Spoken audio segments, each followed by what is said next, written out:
স্বাগত করতে হবে ডিটিএইচ কানেকশন পারচেসের জন্য। তারপর আমরা ডিটিএইচ কানেকশনটা পারচেস করতে পারি, কিন্তু খুব সহজেই আমরা ডিটিএইচ সাথে থেকে ভিডিও চ্যানেলটাকে আমাদের সাবস্ক্রাইব করে দেবেন, যাতে এই ভয়েস অ্যাসিস্ট্যান্ট, তাই তো? ঠিক আছে, ঠিক আছে। National geographic HD.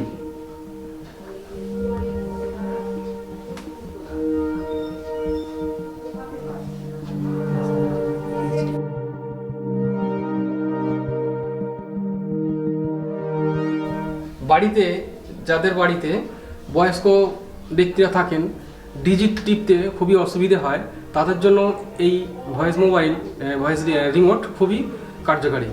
হ্যাঁ, শুধু এই বটনটা প্রেস করে মুখে যে চ্যানেলটি দরকার সেই চ্যানেলটির নাম বললেই সেই চ্যানেলটি টিভি স্ক্রিনে দেখতে পাবেন।